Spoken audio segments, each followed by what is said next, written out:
আপনি কি জানেন যে আপনি ইতিহাসের এমন কিছু জিনিস বিশ্বাস করেন যা আসলে মিথ্যা? স্কুল থেকে শুরু করে বইপত্র, এমনকি সিনেমাতেও এমন অনেক ভুল তথ্য ছড়িয়ে আছে যা আমরা বছরের পর বছর ধরে সত্য বলে মেনে আসছি। আজ আমরা ইতিহাস থেকে এমন 10টি বড় মিথ্যা উন্মোচন করব। প্রস্তুত হন, কারণ আপনার বিশ্বাস ভেঙে যেতে পারে। মিথ্যা নম্বর 1। ভাইকিংসরা শিংওয়ালা হেলমেট পরত। সিনেমা আর কমিক্সে ভাইকিংসদের প্রায়ই শিংওয়ালা হেলমেটে দেখা যায়, কিন্তু বাস্তবে প্রত্নতাত্ত্বিক কোনো প্রমাণে এমন হেলমেটের অস্তিত্ব পাওয়া যায়নি। এই ধারণাটি মূলত 19 শতকে একজন সুইডিশ শিল্পীর কল্পনার ফসল। মিথ্যা নম্বর 2। নেপোলিয়ন বোনাপার্ট ছিলেন খাটো মানুষ। নেপোলিয়নকে প্রায়ই খাটো বলে মনে করা হয়, কিন্তু ফরাসি এবং ব্রিটিশদের ব্যবহৃত পরিমাপ ব্যবস্থার ভিন্নতার কারণে এই ভুল ধারণাটি তৈরি হয়েছিল। নেপোলিয়নের উচ্চতা ছিল 5 ফুট 7 ইঞ্চি, যা তার সময়ের ফরাসি পুরুষদের গড় উচ্চতার চেয়ে বেশি ছিল। মিথ্যা নম্বর 3। ক্লিওপেট্রা দেখতে খুবই সুন্দরী ছিলেন। ক্লিওপেট্রাকে সিনেমায় প্রায়ই একজন অতুলনীয় সুন্দরী হিসেবে দেখানো হয়, তবে প্রাচীন মুদ্রা এবং ভাস্কর্য থেকে প্রাপ্ত তথ্য অনুযায়ী তার চেহারা ছিল সাধারণ এবং সম্ভবত তার দাঁতও খারাপ ছিল। তার মূল শক্তি ছিল তার বুদ্ধিমত্তা এবং ব্যক্তিত্ব, সৌন্দর্য নয়। মিথ্যা নম্বর 4।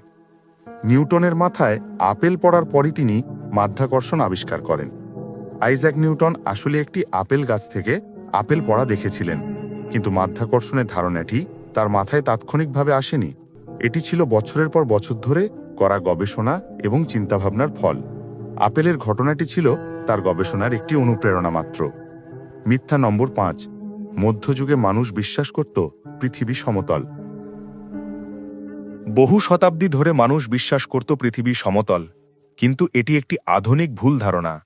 প্রাচীন গ্রিক পণ্ডিতরা যেমন অ্যারিস্টটল, ইউক্লিড এবং এরাটোস্থিনিস প্রায় 2000 বছর আগেই প্রমাণ করেছিলেন যে পৃথিবী গোলাকার। মধ্যযুগের শিক্ষিত সমাজের সবাই এই বিষয়টি জানত। মিথ্যা নম্বর 6। কলম্বাস আমেরিকাকে আবিষ্কার করেন।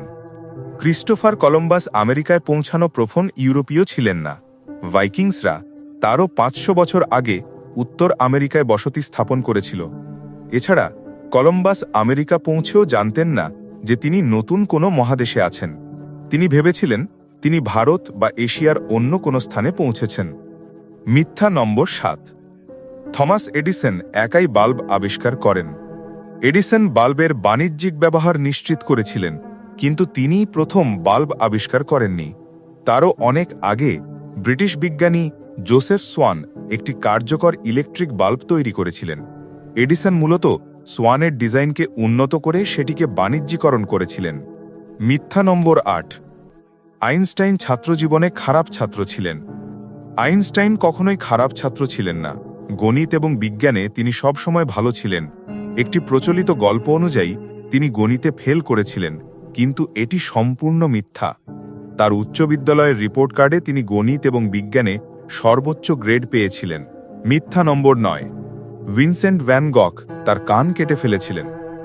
গল্পটি হল ভ্যান গখ তার বন্ধু পল গগিনের সাথে ঝগড়ার পর তার পুরো কান কেটে ফেলেছিলেন, কিন্তু ঐতিহাসিক গবেষণা অনুযায়ী তিনি শুধুমাত্র তার কানের কিছু অংশ কেটেছিলেন। এই ঘটনাটি তার মানসিক অসুস্থতার একটি লক্ষণ ছিল। মিথ্যা নম্বর 10। ট্রোজান হর্স আসলে একটি কাঠের ঘোড়া ছিল। ট্রোজান হর্সের গল্পটি আমরা সবাই জানি, কিন্তু কিছু গবেষক মনে করেন এটি আসলে কোনো কাঠের ঘোড়া ছিল না। এটি ছিল গ্রিকদের একটি সামরিক কৌশল, যেখানে তারা ট্রয় নগরীর দুর্বল একটি অংশকে আক্রমণ করেছিল। ঘোড়ার গল্পটি ছিল ট্রয় নগরীর পতনের একটি প্রতীকী বর্ণনা। আমরা শুধু ইতিহাসের 10টি বড় মিথ্যা উন্মোচন করলাম, কিন্তু ইতিহাস রহস্যে ভরা। আপনার জানা এমন কোনো ঐতিহাসিক মিথ্যা আছে কি যা আমরা এই ভিডিওতে তুলে ধরিনি? কমেন্টে আমাদের জানান, এবং এই ধরনের আরও রহস্যময় ভিডিও দেখতে কালের ধাঁধা চ্যানেলটি সাবস্ক্রাইব করে আমাদের সাথে থাকুন।